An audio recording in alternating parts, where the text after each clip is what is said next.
I mean, I have one favorite football coach in the entire world, and here he is right here, Dave Doeren at NC State. He's my coach. He could be your coach, but coach, I'm so blessed that you would take the time to do this with us. So thank you. And I wish Sarah, I should have thought about asking Sarah to come with us because she's as equally as important of your success as anyone else around. Thank you for being with us. Oh, thanks for having me, and thanks for your kind words. And Sarah's busy today. She's working in the community, so she would have bowed out, but I'm sure she would have gracefully declined. She does not like being on things like this, so it's not her bag. Well, I can't tell you how welcome I feel every time I'm at practice, at a game, standing on the sidelines, always trying to get a quick glimpse at, like, hey, just so you see, I'm here. I'm here. I love that you give me full access. I've even sat in team meetings. I learned so much about organizational leadership from you, just watching how you operate. It's really fascinating. How do you do it? Well, being a coach is being a teacher, and one of the things that I still love about this job is leading young people and organizing the staff, creating chemistry, and the challenge of creating chemistry these days is even harder. And so, I like a good challenge. But leading men is why I coach football. I love it, and being in the team meeting is for a head coach is like your meeting room, right? It's the only time you really get the guys. You don't have the position coach individual meetings that they get. So I look forward to that opportunity to get up and teach the game, teach life, to mentor, to teach accountability and values. And so, yeah, you're getting to see the insides of it. Yeah. And some days those are brighter meetings than other days, right? So football is an emotional sport, passionate sport. There's a lot of roller coaster rides emotionally through it. And, you try to be in there with them and ride it with them. I don't understand all the vernacular that comes with it, but I'm always trying to learn. But I'm fascinated by the communication through body language, right? The way you speak, how you approach different topics with your team, how they respond to you. I mean, it's an all-in experience. Like everybody's paying attention. It's really cool how you can galvanize all those guys for a common cause. You said there's some new challenges, right, with chemistry. How have you been able to adapt? Yeah, you learn by doing. I think the portal has become a resource for positional need on rosters, and some people use it more than others. Um, I feel like there's some years we've really hit the jackpot in the portal. We've gotten the right guys that fit the needs, fit the culture of the team. Their DNA is the same as our DNA when it comes to work ethic and how we look at being on a team and being a good teammate. And then there's been times where we failed, and brought a guy in that just didn't fit, and it was a tough experience for both parties. And so I think how you recruit these guys and how much legwork goes into it, how much you try to find out, how many is too many. In our case, I feel like we're still building our football team through high school players and developing them and allowing them to spend time here and grow up as young people. And the longer you're at a place, the more that place means to you, in my opinion. And their blood is in the bricks. I say, when they're here for a while, it's their university, it's their school, and so I still believe in that as how we build our team. But with the increased, I guess, loss of talent that you have at times when players leave your team, you have to be able to replace it as well so that you're competitive. So it's been a learning process. For me, it's just about being open to change. You have to accept the fact that sports has changed. College sports has changed more in the last 5 years than the last 50. And if you want to be successful, you have to be open to that, and you have to be willing to admit when you're wrong. And hey, we screwed this one up. Let's learn from it. Let's try to do it better the next time, and have a staff that gets their ego out of it and wants what's best for the program when they're recruiting. And so, it's been a process, Debbie, and we're still learning. We're still trying to get better. This year, I feel like we've been a lot better than we were the year before because of the success and the failure that we had in it. I often look at the landscape of college sports and I think about people that bounce from one place to another and never really dig their roots in and what they're going to feel like 20 years from now when, like you said, the blood is in the bricks. Like they're going to be able to come back to NC State and know this is their home. They're going to be welcomed back to NC State.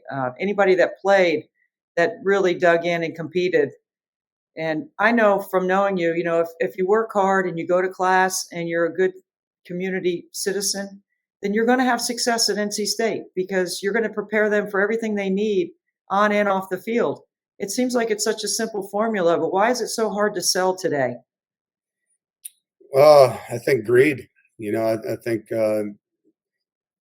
obviously in the business world, it's been present forever, and since time began, and now it's made its way into the locker rooms of college sports. And so, people are always looking for the next thing, that the next best thing, and that's human nature, I think. For me, there's been plenty of opportunities to leave here as a coach, and I just look at the value of not moving my family, the value of where I live,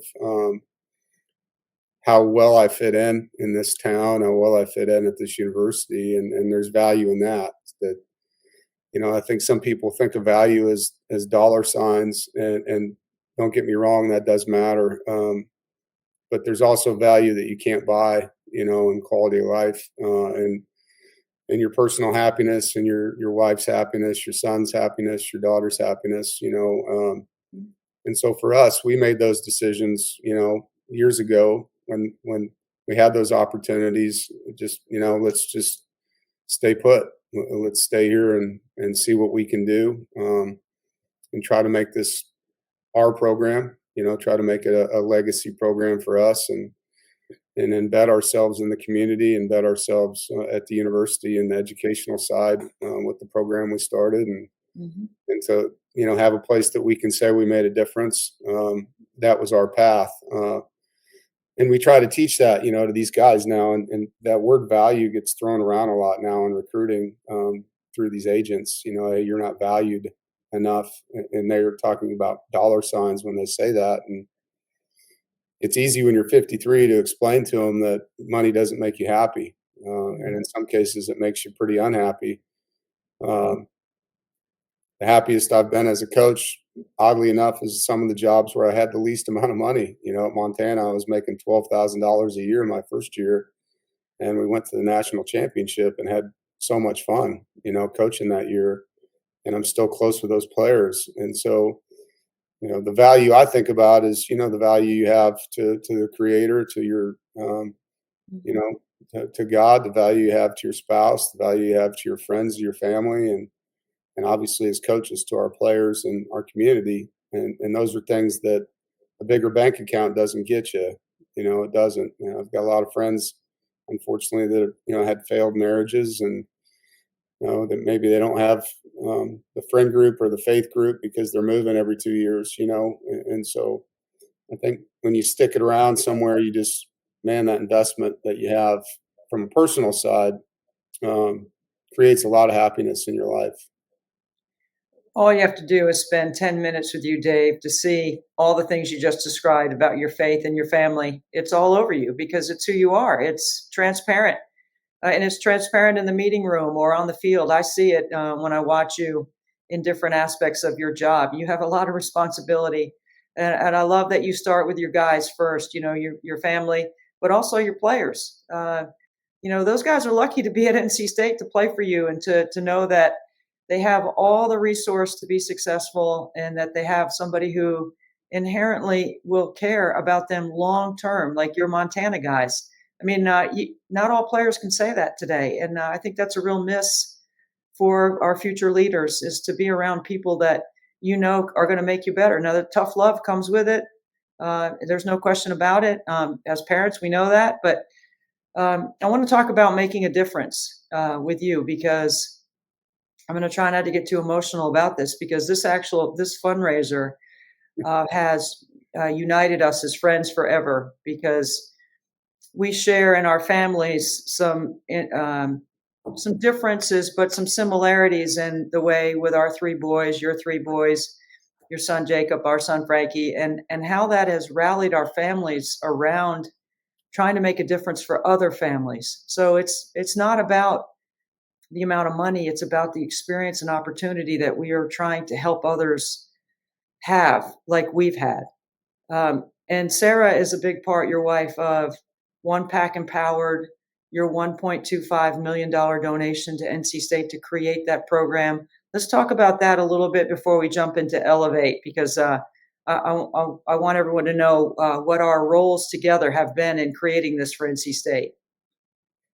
Yeah, it's been a journey, being a part of Jacob's journey from his diagnosis, when he was young, to the IEP landscape of raising a young man, going to those meetings and hearing, you know, people talk about what he can do, what he can't do, what we should do to, give him a chance in life, and the whole time, just probably one of my biggest regrets is I was too trusting in the process. That hey, these are the educators; they're trained to do this.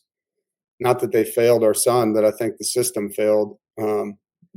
a lot of people in that space, because they were trained to do what they do. And, as parents, sometimes we can do too much. And the helicopter parent thing is something I try not to be. But, as Jacob started to be able to advocate for what he wanted, we realized that there's not enough help in this space for people that want more than they're telling them they can have. And along the way, we started to find those people that actually do that, that donate their time, that have created programs along the way.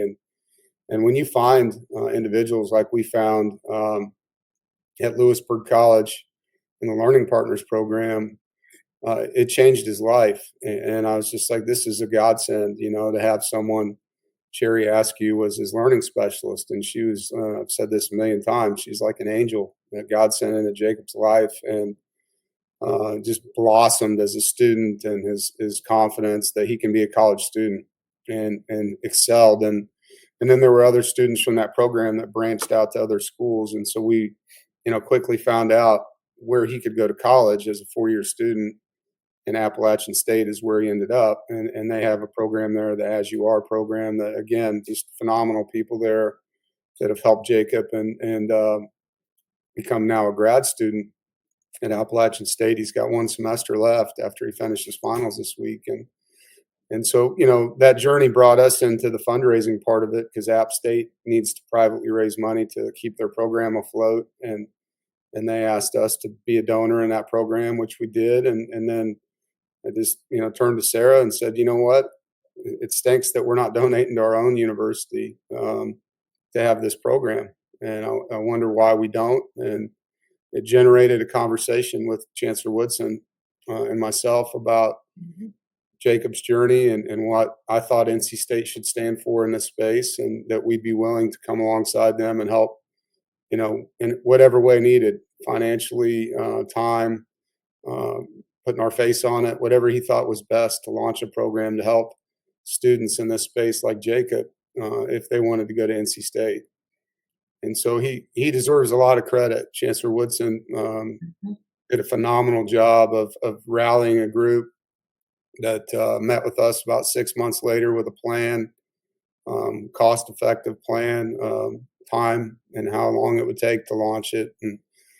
And then we came up with the dollar figure that we felt like we could handle, and that would make this program work for 5 years, with the hope that it would then be a program they couldn't let go at NC State, and would either fund it themselves or find additional donors to keep it going. And we're now up to 42 students in the program, and it's gone from 15 to 30 to 42, and now there's a wait list, and it's really successful. I mean, the gentleman running it, Sidney Fletcher, is really good, and he's done a great job hiring staff. The support team around him at DASA has done a great job supporting him, and they have a tremendous space for the students to be there and study and get mentored and have a safe place where they can be advocated for and know that people are in their corner and that they can ask questions and get solutions.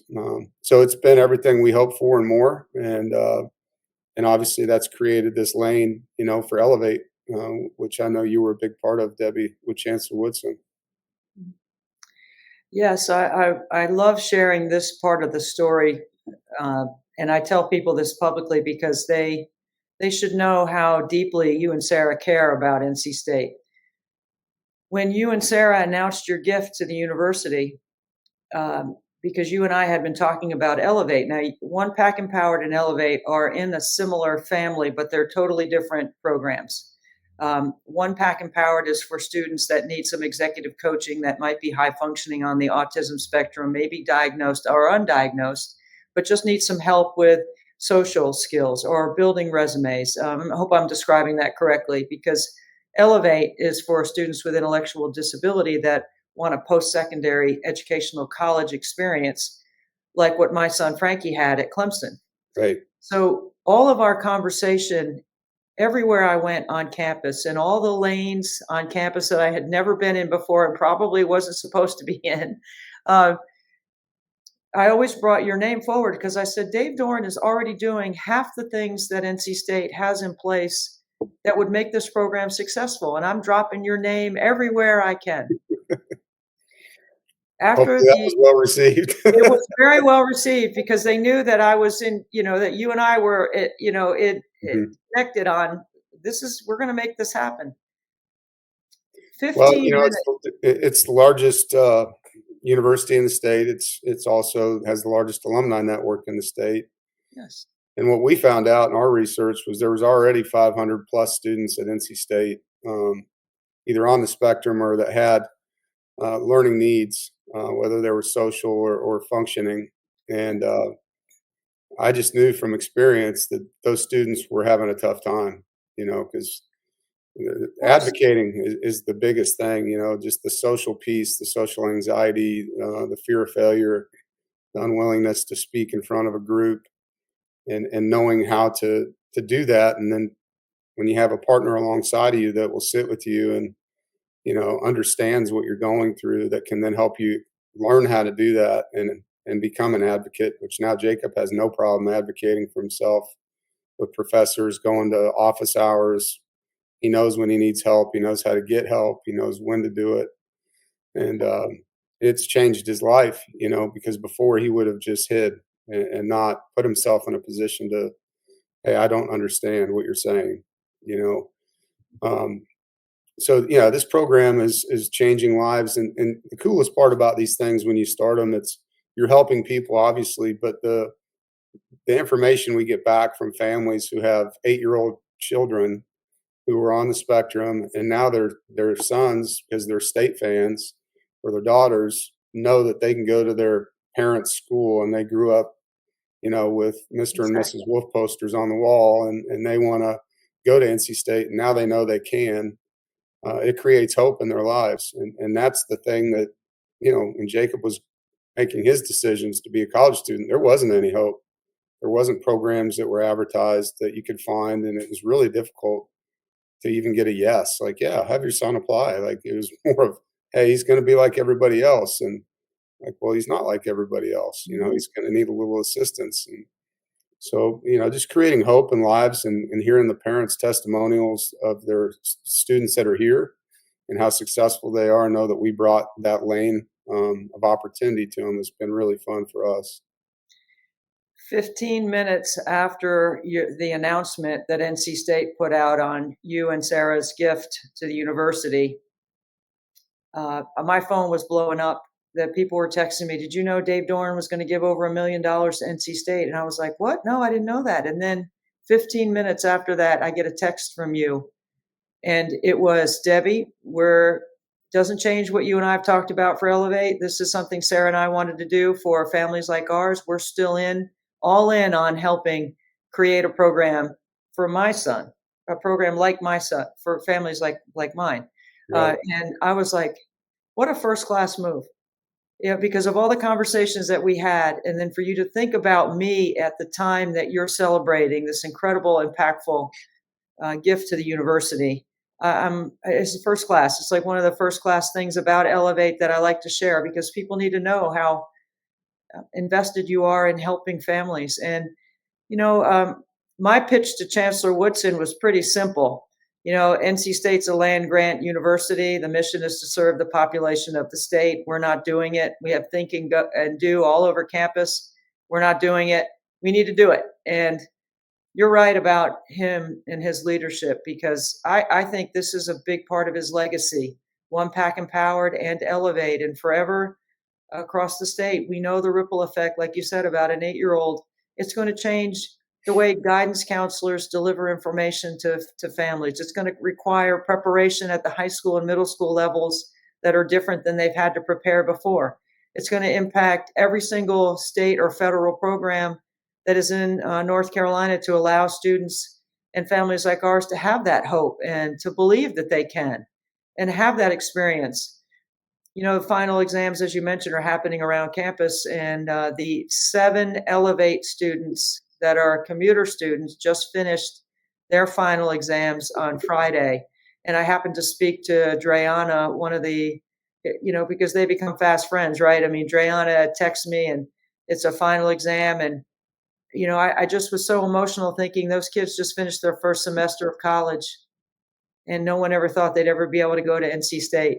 But I asked her what was one of the highlights of this, of being in Elevate for the semester. Loves her classes, loves being on campus, and Dave Doeren coming to give us a T-shirt and pair of shoes. Yeah. They loved that you showed up in March for that big event to have the grand opening or the celebration of the program. Unfortunately, I couldn't be there for March Madness reasons, but she said that was one of the highlights. They loved it. They can't wait to tailgate, go to football games, move into the dorms in August. It's crazy good. Like, it's just so amazing.